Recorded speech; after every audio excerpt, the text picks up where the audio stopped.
Molt honorable president Montilla, president de Foment de Treball, dirigents del Partit dels Socialistes de Catalunya, diputats, senadors, alcaldes, senyores, senyors, molt bon dia a tothom. En nom de Nova Economia Fòrum, em plau una vegada més donar-los la benvinguda i agrair que ens acompanyin aquest matí amb aquest nou acte de Fòrum Europa Tribuna Catalunya que, com sempre, organitzem amb la col·laboració i el suport de Red Elèctrica d'Espanya, Assistència Sanitària i Renfe AVE.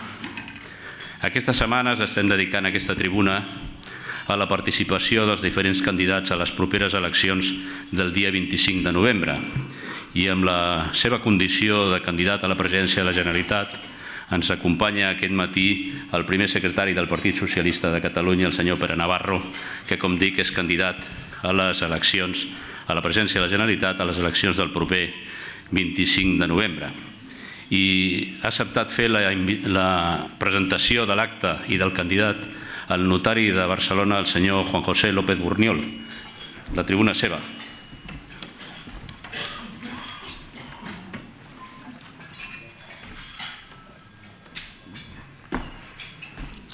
Moltes gràcies, bon dia.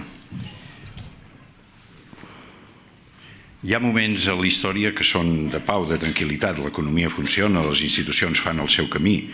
La gent, no tota, però una bona part de la gent se'n surt i està contenta. La Grècia de Pericles, la Roma d'August, la França de Lluís XIV, la Inglaterra de Victòria.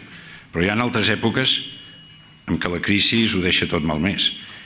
I en aquest sentit el nostre país, Espanya, ho deia un historiador, Jesús Papón, és un país desafortunat, perquè a vegades coincideixen en el seu si les crisis econòmiques i les crisis polítiques.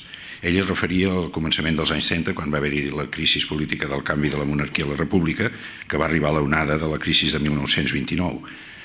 I, desgraciadament, ara ens hi tornem a trobar, perquè és evident que fa uns anys que arrosseguem una crisi econòmica, però jo crec que fora absolutament injust pensar que només tenim aquesta crisi econòmica. Injust i equivocat. Tenim una crisi política veritablement molt important.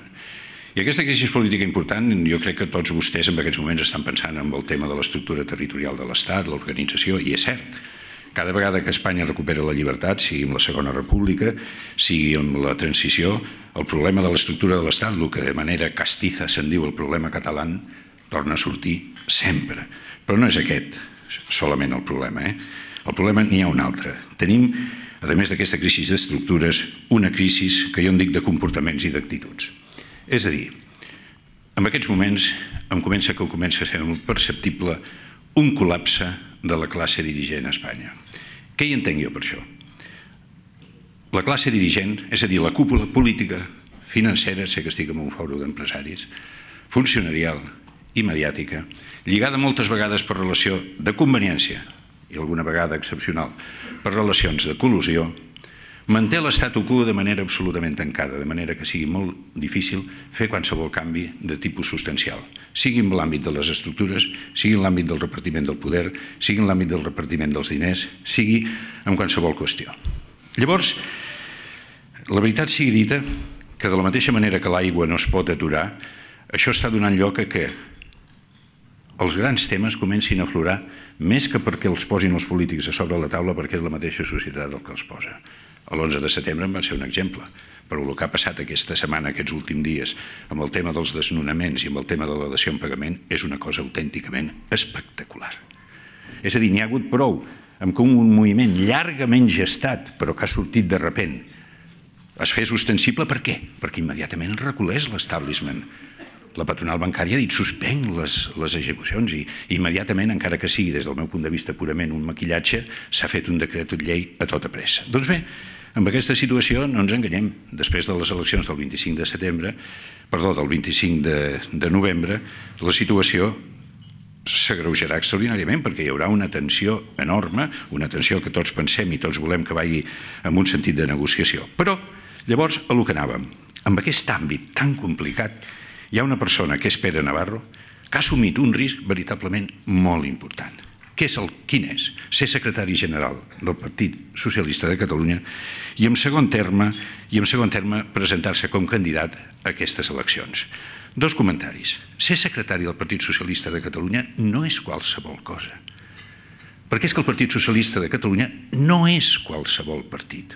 Un col·lega meu ja mort, nacionalista, el que jo estimava i admirava molt, en Josep Maria Puig Salelles, en un dels seus últims llibres, Catalunya, la penúltima cruïlla, diu: la diferència substancial entre la política catalana i la política basca és l'existència del PSC. Per quina raó? Perquè el PSC és el partit frontissa, perquè a Catalunya hi ha, tots volem i així ho desitgem, una sola comunitat. Però aquesta comunitat és una comunitat plural, amb sensibilitats diverses, amb procedències culturals i tarannàs molt diversos, que tenen visions, inclús sobre la forma de l'articulació de l'Estat, no exactament coincidents.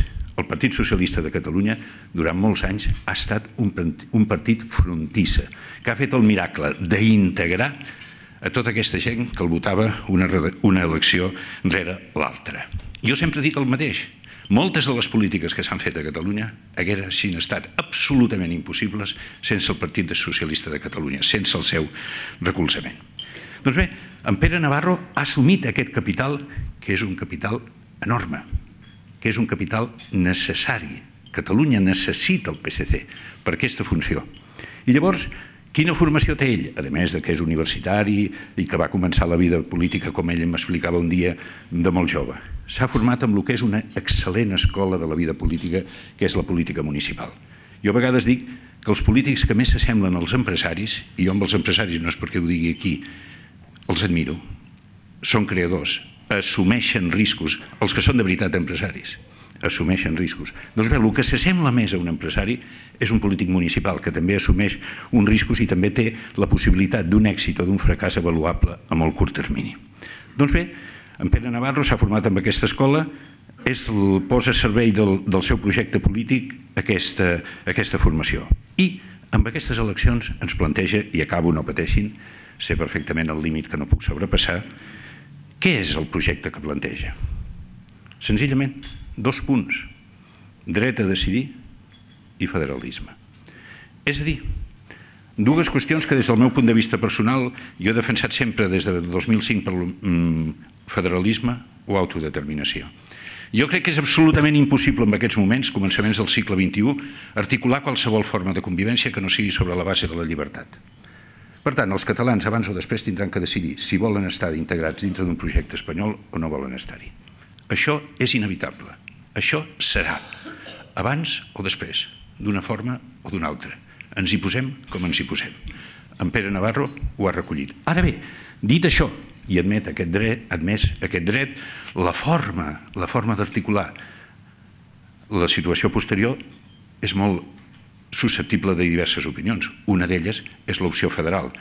L'opció federal, que ell ens l'explicarà i sobre la que jo res més tinc a dir, que d'alguna manera articula 2 coses que jo crec que són importants. La capacitat d'autogestió dels propis interessos i autocontrol dels propis recursos, però per altra banda la integració en l'àmbit peninsular, que com deia Pierre Vilar en 1947, sembla que la natura, el Pirineu, l'Atlàntic, el Mediterrani, hagi configurat un espai. Per què? Perquè, en definitiva, ens ho endrecem una mica racionalment. Acabo. És mentida que tots els problemes es puguin resoldre per acord. És mentida. Hi ha vegades que l'acord no és possible. Llavors, quan l'acord no és possible, abans que hi havia? Hi havia guerres. Ara no hi han d'haver guerres, no n'hi ha. Altres vegades hi ha una instància judicial que resol. No s'enganyin. Un judici sempre és un acte de violència ritualitzada. Però hi ha una altra forma de decidir, que és el que jo en dic el decisionisme democràtic. Abans o després tindrem que dir el que volem ser.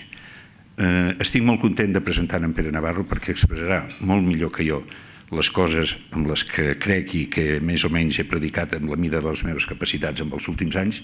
Estic content i estic esperançat. I també els diria una cosa: mai s'acaba res, tot segueix. El Partit Socialista de Catalunya, que ha tingut una funció històrica literalment enorme, jo diria que extraordinària, l'ha de seguir fent per benefici de tots. Moltes gràcies.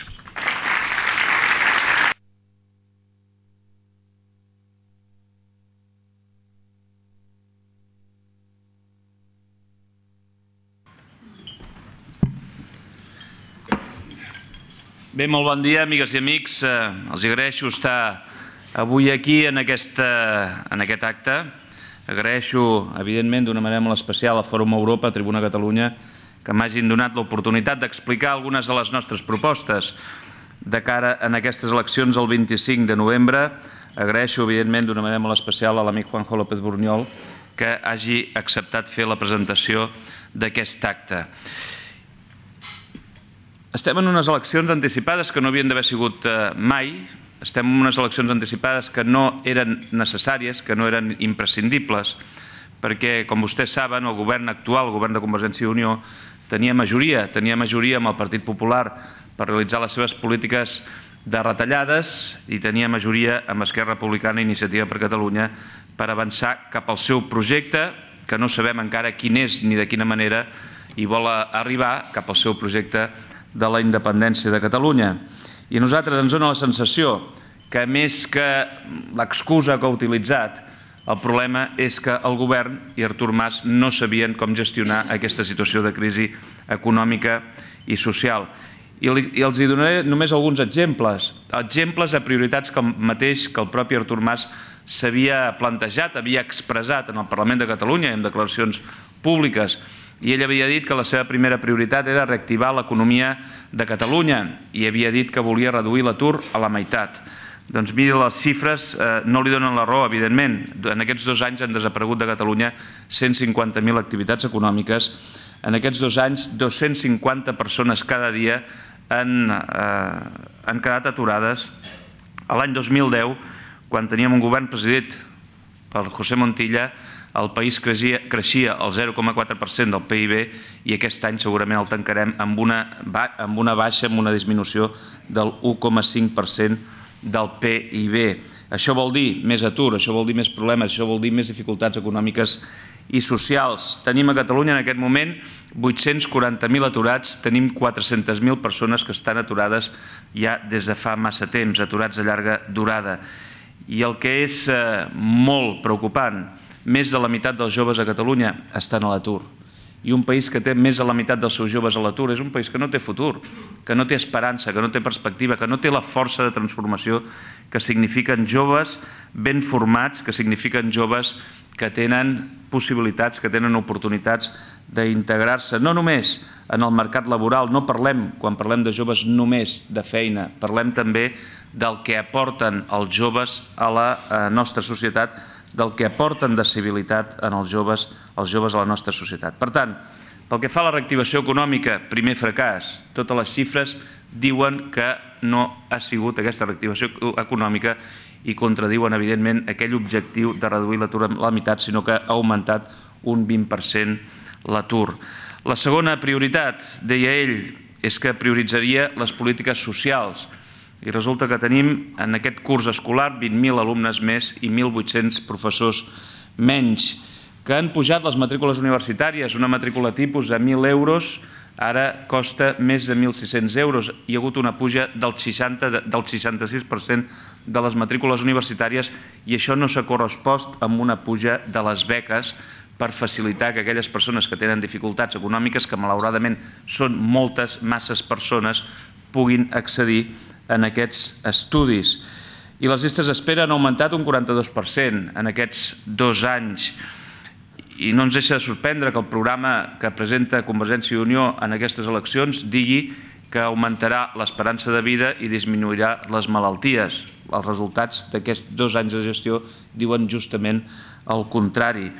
I l'euro per recepta, que com vostès saben hi ha una resolució del Consell d'Estat que diu que és inconstitucional, però nosaltres, que sigui inconstitucional o no, hem de veure amb atenció aquesta resolució, però en qualsevol cas segur que l'euro per recepta és injust, segur que l'euro per recepta és antisocial i que a Catalunya s'afegeix al copagament sanitari que ha instal·lat el govern del Partit Popular a Madrid. I els nens que volen anar amb la Carmanyola a l'escola han de pagar 3 euros cada dia. Això sí, s'ha complert una promesa electoral, que és reduir els impostos a les persones que tenen més recursos, i després parlaré també de polítiques fiscals. Pensem que és un punt extraordinàriament important en aquest moment en el que estem. S'ha tret l'impost de successions. I la tercera prioritat era aconseguir un pacte fiscal en aquest moment, i nosaltres compartim que Catalunya ha estat tractada injustament des del punt de vista del finançament i que calia iniciar una negociació amb el govern d'Espanya per millorar el finançament de Catalunya. Però vam estar molts mesos debatent, molts mesos negociant, entre cometes, aquest nou pacte fiscal. I nosaltres, en el Parlament de Catalunya, li vam dir al president, escolti, no podem votar el 100% de la seva proposta, de la proposta que va ser incapaç de negociar, però el que sí que volem és facilitar-li el camí perquè vostè se'n vagi a Madrid a parlar amb el president del govern espanyol i comenci una negociació perquè Catalunya millori el seu finançament. I la sorpresa, desagradable, és que fan una reunió i en 2 hores arriben a la conclusió que no poden negociar ni pactar res. En un moment tan difícil. L'anterior negociació del pacte fiscal va durar molts mesos, molt difícils, però es va aconseguir el millor finançament per Catalunya. Es va aconseguir el millor finançament per Catalunya. I jo no crec que la primera reunió anés molt bé, la primera reunió, entre el president de Catalunya i el president d'Espanya. No crec que anés molt bé, però almenys hi havia voluntat de solucionar els problemes i de solucionar una situació d'injustícia des del punt de vista de la financiació de Catalunya. Aquí jo crec que van acordar justament el contrari, que el que els interessava era trencar, que el que els interessava era estirar la corda cap als extrems. I el Partit Popular i Convergència i Unió han fet justament això en aquesta campanya electoral. I veuran vostès que la campanya electoral és una campanya que sembla més una guerra de banderes, una guerra d'identitats, que no pas una campanya en la que es parla dels problemes de la gent, dels problemes reals de la gent, del que els he dit abans de les prioritats socials, del que els he dit abans de la reactivació econòmica. I evidentment, el que ens agradaria és que entre aquest independentisme del senyor Mas i aquest centralisme de tornar a l'Espanya dels anys 70 del Partit Popular hi hagués alguna altra via que fos una via ambiciosa però possible. I aquesta altra via, com deia en López Borniol, és justament la via federal. Però el que ens preocupa és que s'estiri tant la corda, el que ens preocupa és que la societat catalana estigui tan tensionada en aquest tema. I el que ens preocupa és que no sabem exactament quin és el camí cap a la independència, perquè Artur Mas ens diu una cosa diferent cada dia. No sabem si la Catalunya independent estarà o no a la Unió Europea. Bé, nosaltres sí que ho sabem, perquè ens hem informat amb persones d'altíssim nivell de Brussel·les i ens diuen que no estarà dins de la Unió Europea. No sabem si a Catalunya hi haurà un referèndum legal o il·legal, o una consulta legal o il·legal, i amb quina legalitat, perquè un dia se'ns diu que es preguntarà al govern d'Espanya, un altre dia se'ns diu que això es farà amb una llei catalana de consultes i un altre dia se'ns diu que s'apel·larà a les normes internacionals. Per tant, ens agradaria saber quin és aquest camí, simplement per donar seguretat, perquè un dels problemes que tenim avui a Catalunya és que hi ha una gran inseguretat política, social, però també jurídica, perquè hi ha un partit, que és el partit que mana, que governa a Catalunya, i que li agradaria manar molt, recordin aquesta majoria absoluta extraordinària que demana Artur Mas, aquest partit sap que té una proposta, sap que té un horitzó, que és la independència, però no en té ni idea de com arribar-hi. I això provoca inestabilitat, provoca inseguretat, fins i tot, ja els dic, jurídica. I nosaltres tenim, com s'ha dit, la nostra proposta federal. I ens diuen, és que, esclar, vosaltres aneu amb això del federalisme, que ningú sap ben bé què és. Doncs el federalisme hi ha exemples molt clars. A tot el món, dels països més avançats del món, tothom sap què és Alemanya, tothom sap què és els Estats Units, tothom sap què és el Canadà. I és evident que el sistema federal és un sistema que no elimina tots els problemes entre els estats i l'estat federal, però és un sistema que funciona i que funciona bé. I nosaltres l'hem definit amb les 4 R's, la del reconeixement. Primer, la reforma de la Constitució. I aquesta reforma de la Constitució la definim amb les 4 R's. Primer, el reconeixement. Hi ha d'haver un reconeixement de la singularitat de Catalunya. Catalunya és diferent, ni millor ni pitjor que els altres territoris, però és diferent, té una cultura, una llengua, té una història que és diferent. I la Constitució ha de dir clarament, sense problemes, ha de dir clarament que Catalunya és una nació. I ha de resoldre el tema de les regles, hi ha d'haver unes competències molt clares dels territoris federats i de l'Estat federal. Per què? Perquè no hi hagin els conflictes continus de competències entre les comunitats autònomes i el govern central. Per tant, territoris federats, competències molt clares, govern federal, competències molt clares i les mínimes competències compartides o concurrents entre els dos. La representació, i per aquí, i això passa per la reforma del Senat. El Senat ha de ser realment la cambra territorial, allò que fa molt temps que estem dient. Aquesta reforma constitucional garantiria que aquest Senat seria el lloc on es resoldrien les decisions que afecten en els territoris federats. I els recursos. Abans parlàvem de que molts mesos hem trigat parlant, discutint sobre quin seria el millor sistema de finançament per Catalunya. Doncs amb un model federal això hauria de quedar molt clar. Hauria de quedar molt clar quin és el finançament ideal, quin és el paper de l'Agència Tributària Catalana en participació de l'Agència Tributària Federal, quin és el paper exactament d'aquesta agència a l'hora de recaptar, inspeccionar, liquidar, etc. Tots els impostos que genera Catalunya, i hauria de quedar molt clar també com es fa el repartiment i hauria de quedar molt clara també a la Constitució el principi d'ordinalitat. Per exemple, si una comunitat és la tercera en aportar, com és el cas de Catalunya, hauria de ser també la tercera a l'hora de rebre recursos i no la setena o la vuitena. I efectivament, aquest és un horitzó que és difícil. I em diuen, home, això del federalisme és difícil. I em deien abans, ara ja no tant, perquè resulta que ja han anat sortint, és que, esclar, a la resta d'Espanya no hi ha federalistes, no hi ha ningú que es vulgui federar. Bé, doncs ara estem veient que sí, que cada vegada hi ha més persones a la resta d'Espanya que creuen que aquesta és la solució. Hi ha moltes persones aquí a Catalunya que creuen que realment aquesta és la solució al conflicte, al problema de la relació de Catalunya amb la resta d'Espanya. Per tant, nosaltres el que defensem és que Catalunya continuï vinculada a la resta d'Espanya en millors condicions. Però és que, a part del tema territorial, també hi ha altres qüestions que són molt importants i que hauríem de parlar en aquestes eleccions. Estem o no estem en una profundíssima crisi econòmica? Evidentment, les xifres ens ho diuen, però ens ho diu el carrer, ens ho diu la situació de moltes i moltes persones que tenen tants i tants problemes.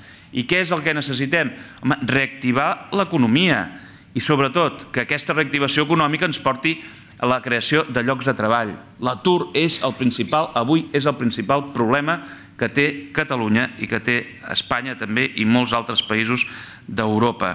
I per tant hem de fer plans d'ocupació específics pels joves, per aquesta més de la meitat dels joves que estan a l'atur, i hem de fer plans d'ocupació específics pels aturats de llarga durada. Mirin, hi ha qui vol deixar de ser solidari per poder ser competitius. I jo recolliria la proposta del president François Hollande quan diu que hem de ser competitius per ser solidaris. I ell ha presentat un pla perquè França pugui sortir de la crisi, perquè hi pugui haver una reactivació econòmica. I permetin-me que els faci un petit apunt sobre Europa. És a dir, necessitem canviar les prioritats d'Europa, aquestes prioritats que marca la senyora Merkel. No pot ser, no podrem assolir l'objectiu del dèficit públic que ens indica Europa. I hem de parlar, i m'agradaria que el senyor Mas, a part d'anar a Brussel·les a fer conferències i rodes de premsa, hagués anat més a Brussel·les a reivindicar que d'aquesta manera no se surt de la crisi, que no se surt de la crisi només retallant. Vostès saben que hi ha estudis al Fons Monetari Internacional, i hi ha alguns autors que diuen que per cada milió d'euros que es retallen al sector públic, l'economia baixa, disminueix 2,5 milions d'euros. Per tant, ja veiem que la solució no és retallar el sector públic, ni tan sols parlant únicament d'economia. I jo els vull explicar aquí, expressar molt clarament quin és el meu compromís pel que fa a les polítiques fiscals i quin és el meu compromís pel que fa a les polítiques de despesa. Un compromís personal, polític, del nostre col·lectiu, del nostre partit, i personal del candidat. Hem de fer que l'estructura fiscal d'aquest país sigui més justa. I en aquest moment en el que s'ha castigat tant des del punt de vista fiscal a les classes mitjanes i a les classes treballadores que ja estan en una situació molt difícil, hem de fer una estructura fiscal que reclami que les persones que tenen més recursos puguin aportar una mica més, perquè la situació és realment extraordinària. Jo sí que demano aquí esforços extraordinaris perquè si no sortim tots de la crisi no sortirà ningú, ni els que tenen més i molt menys els que tenen menys. I per tant jo els proposo, pel que fa a la fiscalitat, recuperar, com els he anunciat abans, com els he dit abans, l'impost de successions per les grans herències. I això per nosaltres significa un ingrés suplementari de 400 milions d'euros. Els proposo augmentar el tipus de l'IRPF per les rendes a partir d'1 milió d'euros. I això suposa 50 milions d'euros. I els proposo reduir el mínim exempt i pujar els tipus de l'impost sobre el patrimoni. I això suposa 50 milions d'euros. En total, 500 milions d'euros. I és evident que hem d'aconseguir més recursos que vinguin de l'Estat, que vinguin de Madrid a partir d'una negociació d'un millor finançament. Però el que els vull dir aquí és que el govern de Catalunya ja ara té recursos per poder utilitzar per fer despeses que ara els hi comentaré. Per tant, que són recursos que no s'han utilitzat o en tot cas, com els he dit, l'impost de successions el que s'ha fet ha sigut retirar-lo. Doncs bé, amb aquests recursos què faríem? El meu compromís personal també és utilitzar tots aquests diners per recuperar la qualitat de l'educació pública i la formació dels nostres joves i ajudar a les persones que pitjor ho estan passant. I tenim un problema, una dificultat especial. Les retallades afecten especialment també els drets de les dones. Quan tenim lleis que reconeixen la igualtat d'oportunitats entre homes i dones, estem veient que les polítiques de retallades fan que les dones tinguin menys oportunitats perquè han d'assumir moltes vegades la funció de cuidar a totes aquelles persones que no tenen aquests serveis públics. Com els deia, el que proposem de despesa amb aquests recursos suplementaris que tindríem és tornar a subvencionar les places de l'escola bressol al nivell del 2010, això són 53 milions d'euros, doblar el nombre de beques de menjador pels alumnes de l'escola pública, això són 47 milions d'euros, recuperar les beques universitàries i de la formació professional al nivell que estaven el 2010, això són 197 milions d'euros, i recuperar el nivell de cobertura de la renda mínima d'inserció al nivell també del 2010, que són 60 milions d'euros. I finalment proposem incentivar nous i millors comportaments col·lectius amb el medi ambient, amb la fiscalitat verda i endurir la lluita contra el frau fiscal, que té un potencial de nova recaptació a Catalunya de 5.000 milions d'euros. Ja no és un problema legal, és un problema ja de moralitat. És a dir, no podem anar impulsant, com han fet el Partit Popular i Convergència i Unió, més mesures d'amnistia fiscal. Hem de lluitar clarament contra el frau fiscal per tenir els recursos per poder-los utilitzar en el que avui el país necessita. I hem de construir un model productiu competitiu que aposti per la innovació, per la internacionalització i el crèdit. I tenim un programa que és convocar el Pacte Nacional per la Recerca i hem de complir un compromís, volem complir un compromís que totes les polítiques que tinguin a veure amb la recerca, amb la innovació, siguin el 2% del PIB. I hem d'avançar cap a la simplificació administrativa. I la nostra proposta és unificar les agències Acció 10 amb l'Institut Català de Finances perquè la creació de noves empreses, la innovació, l'ajut als emprenedors vagi junt amb el finançament de totes aquestes actuacions. I l'economia verda. Mirin, vostès saben que el medi ambient és un tema que m'interessa d'una manera molt especial, perquè si no tenim planeta no tindrem ni reactivació econòmica, ni tindrem independència, ni tindrem federalisme, ni tindrem centralisme. I per tant, des de ja ens hem de comprometre amb aquesta economia verda. I nosaltres, un dels exemples que els hi poso ara, és aportar 1.000 milions d'euros a aconseguir una millor gestió de l'energia. L'energia serà el gran tema en el nostre país i a tot el món, ja ara i en el futur d'una manera molt especial. I acabo amb algunes conclusions. Jo voldria reivindicar avui aquí l'orgull. En López Borniol ha dit abans que era una persona arriscada a partir de la meva gestió municipal, però també a partir del pas en aquestes condicions presentar-me com a primer secretari primer i com a candidat a la presidència de la Generalitat de Catalunya. Però és que ara és el moment en què les dificultats ens han de fer créixer, perquè ara és el moment en què fa més falta que les nostres propostes arribin a la gent, Ara és el moment en el que les nostres propostes de futur, les nostres propostes solidàries, les nostres propostes també d'estructura territorial han d'arribar més i millor, perquè són les solucions que sincerament pensem que aniran bé en aquest país. I és veritat, venim d'una història que ve de molt lluny. El Partit Socialista té uns valors molt clars, el de la igualtat d'oportunitats, el de la justícia social, valors que tenen a veure amb la solidaritat entre les persones, valors que estan arrelats, profundament arrelats, amb la llibertat i amb la democràcia.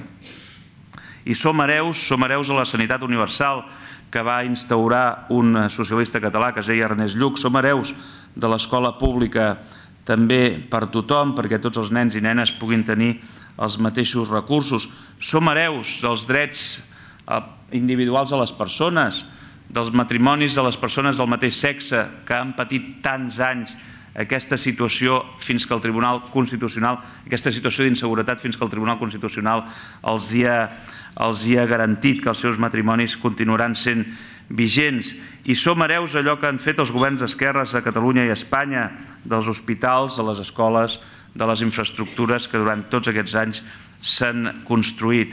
I mira, els hi posaré alguns exemples perquè aquests dies, i abans de la campanya, evidentment, he anat per molts llocs a Catalunya, m'he entrevistat amb moltes persones i amb molts col·lectius que m'expressen molt clarament què és el que li interessa de veritat a la gent. Ahir estàvem a Mataró i una escola, uns pares d'una escola han enviat una carta, uns mestres d'una escola han enviat una carta als pares i mares dient-los que les dificultats provocades per les retallades els impedeix garantir una educació digna pels seus fills. Això és dramàtic i això està passant avui a les escoles de Catalunya. I vaig tenir una reunió amb els treballadors d'ABB Motors, una empresa que està a Sant Quirze del Vallès, que els hi han anunciat que els hi tanquen l'empresa, 148 persones van al carrer amb aquesta situació d'atur. Són 148 famílies que estan patint molt, que no tindran més oportunitats i que els hi han facilitat aquests acomiadaments la reforma laboral. La reforma laboral contra la que les vagues, les manifestacions van reclamar clarament que no és per provocar més ocupació, sinó justament el contrari, com estem veient cada dia, per provocar més atur.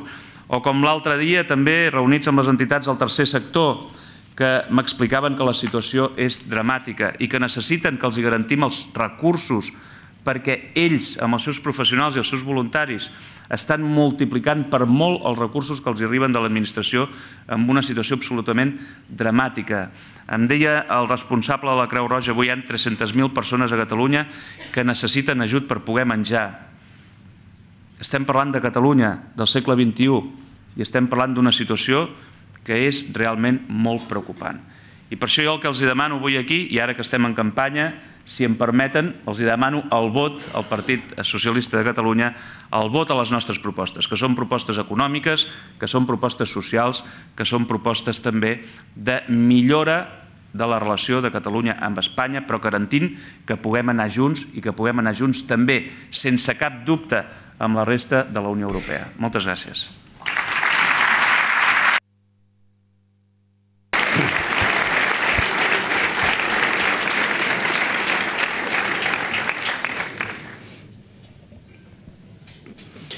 Moltes gràcies. Si li sembla, passem tot seguit al col·loqui. Per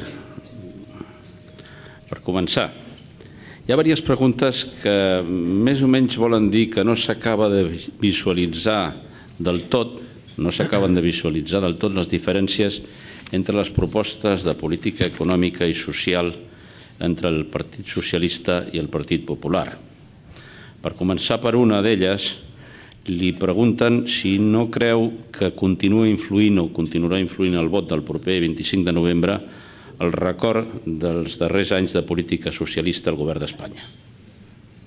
Doncs miri, a mi em sembla que les diferències entre les polítiques econòmiques i socials entre el Partit Popular i el Partit Socialista són molt grans i molt definides. Nosaltres apostem per reactivar l'economia, nosaltres apostem per crear llocs de treball, nosaltres apostem per garantir que hi podran haver els serveis públics. El Partit Popular és un fidel seguidor de la senyora Merkel que diu que la solució en els problemes que avui té Espanya és retallar els serveis públics i és recentralitzar Espanya. Per tant, estem justament a les antípodes els uns als altres. Doncs ja que parla de la senyora Merkel, una altra pregunta li planteja que el senyor Hollande, president de França, a la campanya deia unes coses i ara fa unes altres. El senyor Hollande el que ha fet ara és aprovar un acord estratègic de competitivitat i de creació d'ocupació a França. Fixin-se, portem 2 anys a govern d'Artur Mas a Catalunya i ha sigut incapaç de tirar endavant l'acord estratègic que nosaltres ja teníem aquí per intentar reactivar l'economia, i el senyor Rajoy porta gairebé un any governant a Espanya i tampoc ha fet cap actuació d'aquestes característiques. I ell ha fet una sèrie de mesures que evidentment són mesures difícils. França és un país que està amb dificultats i és veritat que ha pujat els impostos i és veritat que ha pujat l'IVA, miri, però ha fet una cosa molt diferent del que s'ha fet aquí. Ha pujat l'IVA en molts trams, però en el tram dels productes de més necessitat, en el tram dels productes més bàsics, no ha pujat l'IVA, l'ha baixat mig punt. La pregunta també global és si la socialdemocràcia europea té les idees prou clares per sortir de la crisi. Doncs jo crec que més clares que la dreta europea, perquè ja tothom diu, o hi ha moltes persones i fins i tot molts experts que diuen que amb les polítiques de retallades, perquè és que ara ja es va veient que el procés, ja portem un temps en aquestes polítiques de retallades i ja es va veient que justament produeixen l'efecte contrari al que volien fer. Perquè la solució no és només, quan hi ha un dèficit, no és només retallar la despesa, perquè si retalles la despesa acabes retallant també l'ingrés. Abans els hi posava l'exemple d'aquest informe del Fons Monetari Internacional. I estem veient que aquestes polítiques han aportat encara més pobresa, més dificultat econòmica, menys oportunitats als països que les han aplicat. La socialdemocràcia europea, doncs evidentment el que proposem és fer polítiques de reactivació econòmica, que la lluita contra el dèficit públic no sigui obsessiva, que s'allargui el temps per arribar a l'objectiu del dèficit públic i que sigui un objectiu més realista que el que tenim avui, i que amb aquest relaxament del temps per arribar a aquest objectiu de dèficit públic puguem obtenir recursos i puguem obtenir recursos també d'una fiscalitat més justa per fer això, per reactivar l'economia i per ajudar les persones que estan en més dificultats. I acabo. Una societat que està trencada des del punt de vista de la cohesió social és una societat que és poc humana, si vostès volen, però és que a més és molt poc competitiva des del punt de vista econòmic. Si només parlem d'economia, una societat trencada de 2 velocitats, de 2 parts, és una societat, insisteixo, poc competitiva a l'hora de créixer econòmicament, de crear riquesa. Una de les coses que es manifesta amb cert dramatisme a la crisi són els desnonaments i aquests dies s'ha estat negociant entre el Partit Popular i el Partit Socialista la possibilitat d'un acord que finalment no s'ha arribat. Hi ha 2 preguntes. Si té informació de què és exactament el que ha impedit l'acord i si sap exactament què volien els socialistes per arribar a aquest acord, i també li pregunten vostè què faria amb aquest problema.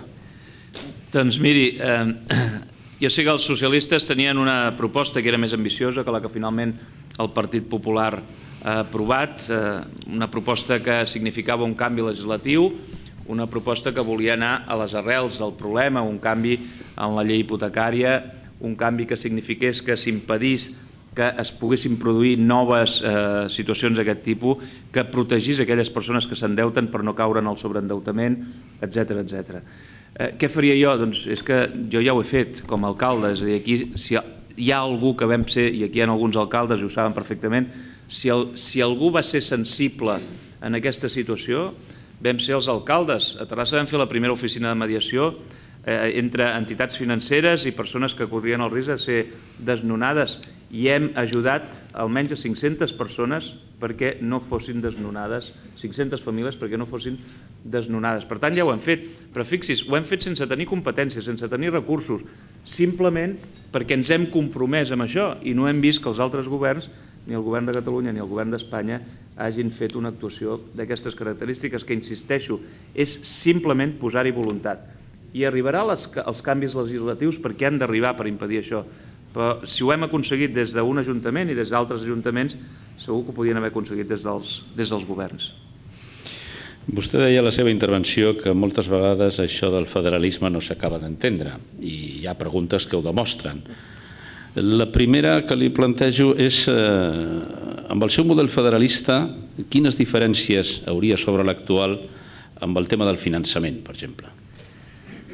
Doncs jo crec que el federalisme segur que s'ha d'explicar. Ara ja hem aconseguit per això que el del federalisme jo crec que amb un tuit ja ho podríem explicar. Amb 140 caràcters ho podríem explicar. Però en tot cas, tothom ens diu que tenim la raó, que realment és el sistema que pot funcionar millor. I quina seria la diferència?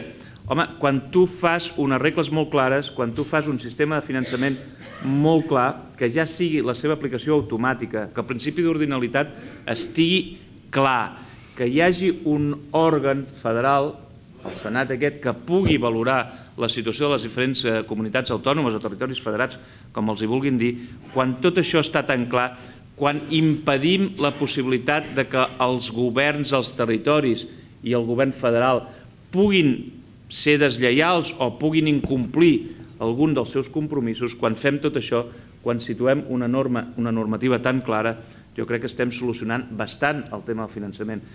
No del tot, perquè quan parlem de recursos, i als estats federals també, amb alguns més i amb altres menys, quan parlem de recursos, evidentment, s'ha de discutir, s'ha de debatre, perquè, evidentment, nosaltres hem de demanar tot el possible i hi ha els recursos que hi ha, i això serà un debat, evidentment, permanent, però almenys amb unes normes molt més clares que les que tenim avui.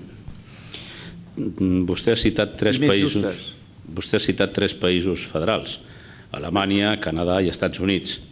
Quin dels tres li agrada més com model o li agrada més un altre que no ha citat? No, miri, el model, sempre diem, a veure, amb qui ens podem assemblar més? Jo crec que ens hem d'assemblar a nosaltres mateixos.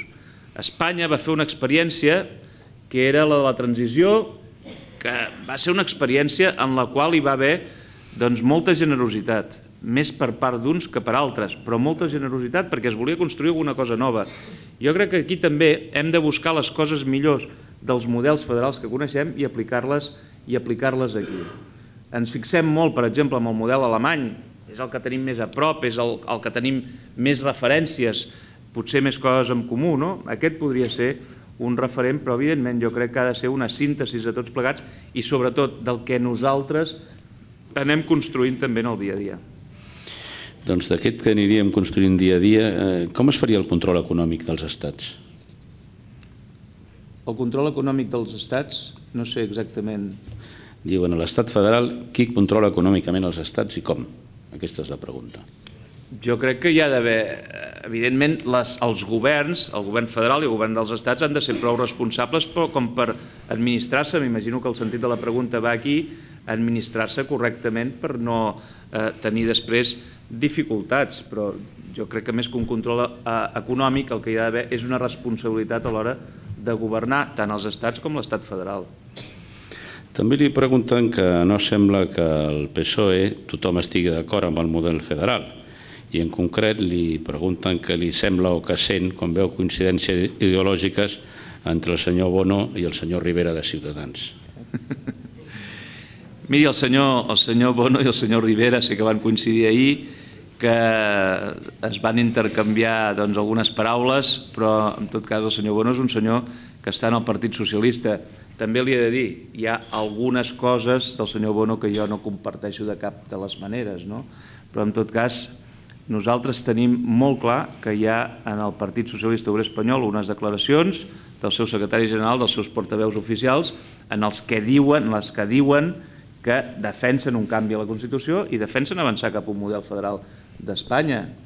I, per tant, amb això és el que ens hem de fixar, amb les persones que tenen responsabilitats reals en el Partit Socialista. I diuen el que diuen i el que diuen és el que nosaltres també defensem aquí. Bé, i ara un seguit de preguntes sobre aspectes concrets, diguéssim, que no tenen res a veure amb el que hem parlat fins ara, o sí. La reforma laboral. Li agrada alguna cosa de la reforma laboral? Conservaria alguna cosa? No li agrada res? L'eliminaria del tot? Doncs miri, quan es fa una reforma laboral, quan ja hi havia un acord entre les patronals i els sindicats, em sembla que és un error Jo crec que el que hem de fer és, en una situació com la que tenim, és intentar arribar a un gran acord, precisament, entre les patronals i els sindicats per veure com podem millorar les condicions laborals en aquest país i com podem, a través d'això, com podem fer que l'economia pugui avançar i poder superar la situació de crisi econòmica.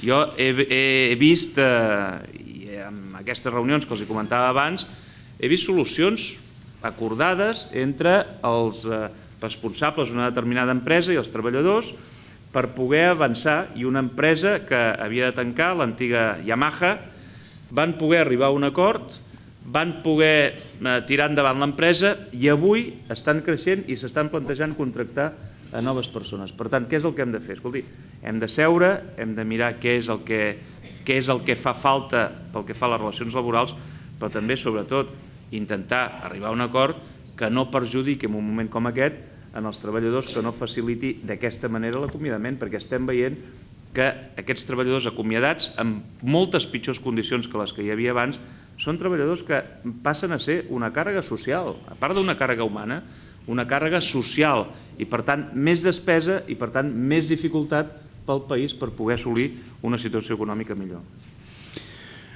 També li pregunten què li va semblar la vaga del 14 i si creu que els piquets informatius són un problema. Mira, a mi la vaga del dia 14 em va semblar, evidentment, una vaga en la que la gent va expressar, no només a Catalunya, sinó a Espanya, també a molts altres països d'Europa, va expressar el seu rebuig a una situació que ja no es pot suportar més. Perquè jo els he fet algun exemple de situacions que s'estan visquent avui, perquè fixin-se vostès, hi ha moltes famílies, hi ha molts jubilats que amb les seves pensions estan mantenint a tota la seva família, a 2 o 3 generacions de la seva família, i això no es veu en el carrer, però això es pateix a dins de les cases. I la situació dels nens, una de les propostes del nostre programa és que els nens tinguin garantit un àpat nutricionalment equilibrat al dia. Per què proposem això? Perquè avui no el tenen garantit. Estem parlant exactament d'això. I, per tant, aquesta vaga és una situació de dir, escolti, ja no podem més, necessitem millorar aquestes condicions, les retallades, aquestes polítiques d'austeritat obsessiva no ens porten enlloc, ens porten a tenir més pobresa, ens porten a tenir més exclusió social, ens porten a tenir una economia molt més dèbil que fa uns mesos. Quin creu que seria el sector tractor de l'activitat econòmica de Catalunya per crear els llocs de treball que fan falta? Nosaltres pensem que Catalunya ha de reivindicar la seva tradició, però també el seu futur industrial.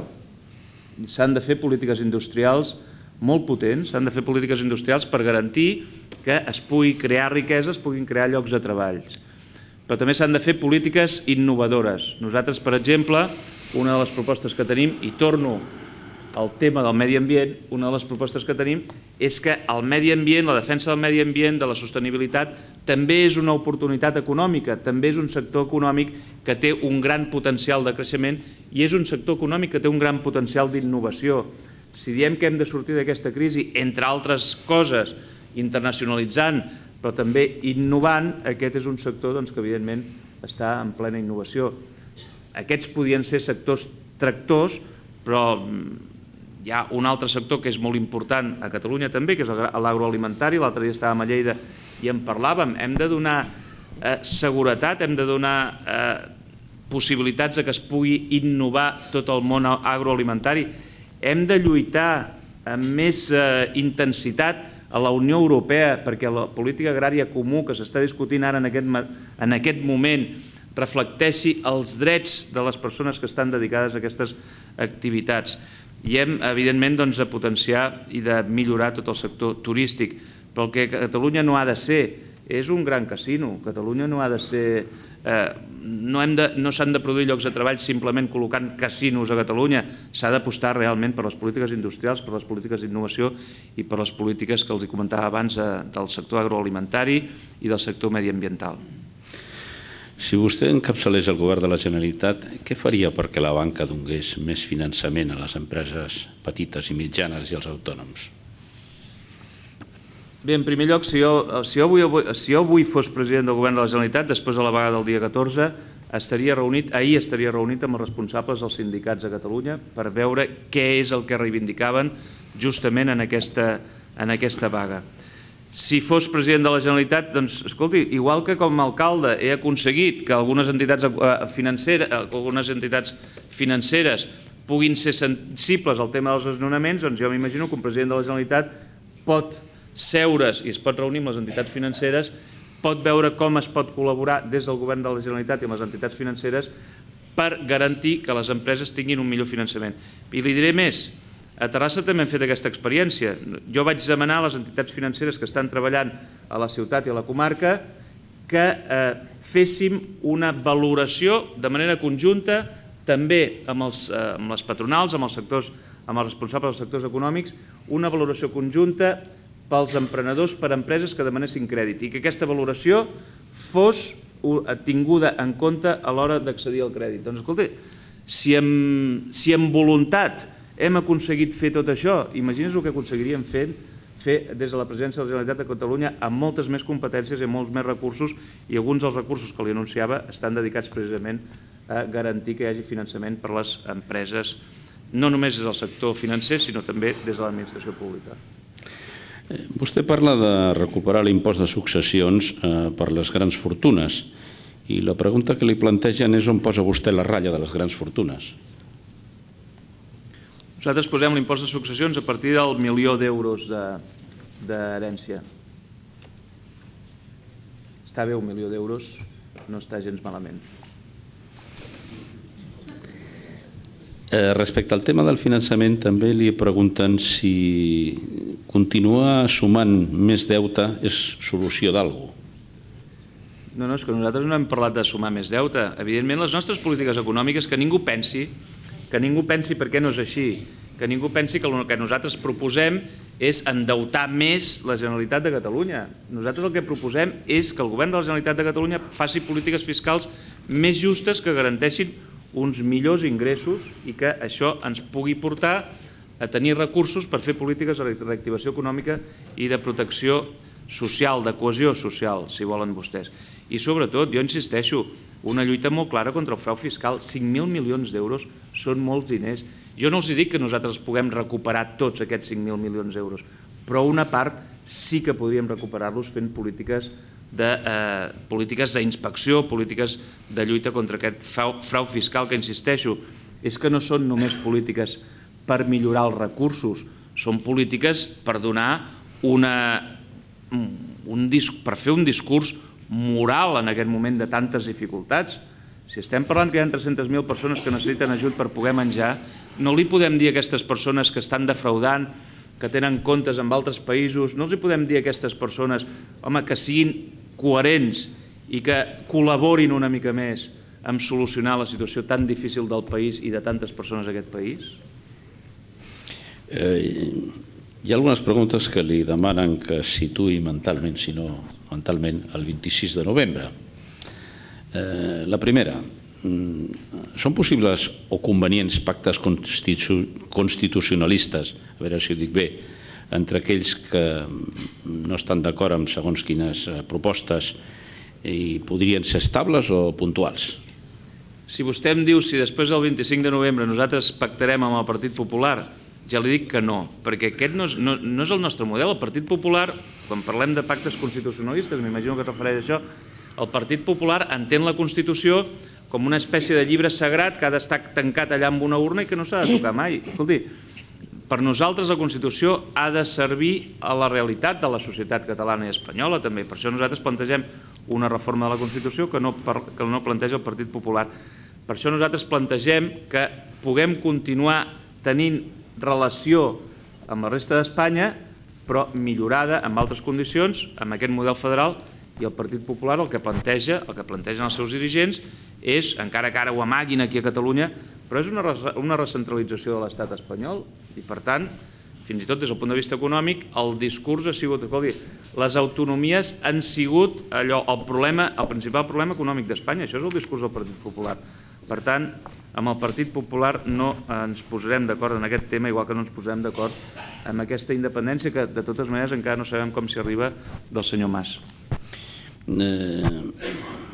en algun indret s'ha parlat de la possibilitat de que després del dia 25 hi hagi alguna situació de desobediència civil, de facto. Si es produís, què caldria fer o vostè què faria? Nosaltres el que diem sempre és que hem de ser respectuosos amb les lleis. En una democràcia cal, si no ens agraden les lleis o no ens serveixen, cal democràticament canviar-les. Això és el que correspon. I és evident que nosaltres respectem que els ciutadans expressin molt clarament la seva voluntat i que aquesta voluntat sigui recollida pels representants populars. Quan dic populars no dic del Partit Popular, dic populars en general, però sigui recollida pels representants que tenen responsabilitats públiques i que això impulsi els canvis necessaris a la llei per recollir aquella situació. Parlem, per exemple, del cas dels desnonaments, és un exemple molt clar, una situació dramàtica que ha de ser recollida per responsables públics i canviar una situació en la que les lleis s'adeqüin al problema que hi ha en aquest moment a la societat. No li preguntaré què li semblen les enquestes, però sí, hi ha una pregunta... M'ho pot preguntar també. Bueno, jo li pregunto, si vol, la pregunta no és aquesta, la que li tinc que traslladar. És que les enquestes, algunes enquestes diuen que el PSC podia no ser la segona força més votada el proper 25 de novembre. I si això arribés a passar, què creu que significaria per l'estabilitat democràtica i la visualització de la societat catalana d'una alternància? Jo primer reivindico el paper del PSC, que comentava abans el López Borniol, reivindico el paper del PSC, perquè és veritat que ha tingut i té un paper d'estabilitat a la societat catalana, més enllà del seu paper de representació política, sinó com a partit, com a col·lectiu de persones que representen sectors amplíssims de la societat catalana. Però miri, les enquestes són enquestes. Jo crec que en aquest moment les enquestes no ens donen, en aquesta situació que hi ha tanta radicalitat, que hi ha tant soroll, que la gent està tan desconcertada, les enquestes no expressen exactament quina és la situació, la voluntat que s'expressarà amb les urnes el dia 25. Hi ha moltíssimes persones encara avui que estan indecises, que no saben a qui han de votar, perquè el soroll tampoc les deixa veure quines són les propostes que els interessen més. Nosaltres durant aquesta campanya electoral i en el que queda de campanya continuarem explicant les nostres propostes, que pensem que sincerament és el que n'hem dit l'alternativa sensata. Sensata no vol dir que no sigui ambiciosa, que és molt ambiciosa, però és també l'alternativa sensata. I pensem que aquesta explicació, la meva experiència personal, vaig pels llocs, ho explico i cada vegada hi ha més persones que diuen és veritat, vosaltres sou els que teniu raó, vosaltres sou els que teniu les propostes més clares per sortir d'aquesta situació. I per tant, aquests indecisos són els que nosaltres volem treballar. No som com altres partits que alguna cosa bona devem tenir, que tots els partits volen els vots dels votants del PSC. Em sembla que tot l'arc, diguem-ne, de partits polítics, tots diuen apel·lem als votants del PSC perquè, escolti'm, és que això no és un joc de que un li robi els vots als altres, és unes eleccions, una cosa molt sèria en la que hem d'expressar molt clarament les nostres propostes i hem de demanar als ciutadans que ens donin suport a partir d'aquestes propostes. Li preocupa l'abstenció el dia 25? Miri, jo crec que en aquestes eleccions, amb totes, el tema de la participació és un tema fonamental. Abans li he dit que nosaltres som profundament democràtics i per això la participació, no només en unes eleccions, sinó en general la participació de la ciutadania en els temes comuns per nosaltres és fonamental. I per tant, el que nosaltres desitjaríem, i sobretot en aquestes eleccions que són especialment unes eleccions transcendentals i històriques, el que desitjaríem és que anés a votar la immensa majoria del poble de Catalunya, perquè evidentment cal conèixer l'opinió de la immensa majoria del poble de Catalunya i que no passi com en les eleccions, per exemple, abans parlàvem del País Basc, es va fer un estudi i una part dels ciutadans bascos que no van anar a votar quan van veure els resultats i que pensaven votar socialista, precisament quan van veure els resultats, el dia següent, ja era tard, es van empenedir de no haver anat a votar. Jo espero que el dilluns ningú s'empenedeixi de no haver anat a votar. Doncs la darrera pregunta que li traslado té a veure amb la campanya. Han sorgit no solament amb aquestes eleccions, sinó amb algunes eleccions anteriors a nivell d'estat o d'altres indrets, moltes crítiques, sobretot de part dels professionals, per la cobertura obligada dels mitjans públics de la campanya. A vostè li agrada? Per la cobertura obligada? Sí, els requisits que s'imposa als mitjans públics, això dels temps i tot això. Això a vostè li agrada? Jo crec que el que s'ha de garantir dels mitjans públics és, sobretot, el que s'ha de garantir és que siguin siguin equitatius a l'hora de tractar els diferents partits. Això que hagin de respectar els temps, etc., això és una resolució de la Junta Electoral i, evidentment, jo no tinc res a dir davant d'una resolució d'aquest tipus, però el que sí que demano als mitjans públics és que les diferents propostes es vegin amb absoluta claretat i ara més que mai. I amb aquesta campanya sent ben tractat o no? Doncs hi ha dies de tot, però jo crec que en general les propostes que anem fent van sorgint. Evidentment, els mitjans de comunicació, jo cada dia els recordo, em sembla que estan per allà amb algunes taules, cada dia els demano poder fer jo els titulars i no em deixen mai, sempre els fan ells els titulars. Però jo crec que d'aquí al final de la campanya algun titular podrem posar. Demà veurem si avui ha hagut algun titular. Bé, doncs li deia que era l'última i ho era. El senyor Lluís Pinós, delegat territorial de Red Elèctrica d'Espanya, tancarà l'acte. Molt bé, molt bon dia a tothom. I a mi ja només em queda en nom dels patrocinadors, Red Elèctrica, Assistència Sanitària i Renfe AVE, donar les gràcies al senyor Pere Navarro, al senyor Juan José López Borniol, que han fet la presentació, que ha estat avui entre nosaltres, i el senyor Navarro avui ens ha fet una síntesi del seu programa electoral de cara a les eleccions del proper 25 de novembre i que l'ha basat en dos eixos fonamentals, que són el federalisme i les seves propostes econòmiques i socials. Molta sort en les eleccions, senyor Navarro, i a tots vostès moltes gràcies per la seva assistència en el dia d'avui. Moltes gràcies.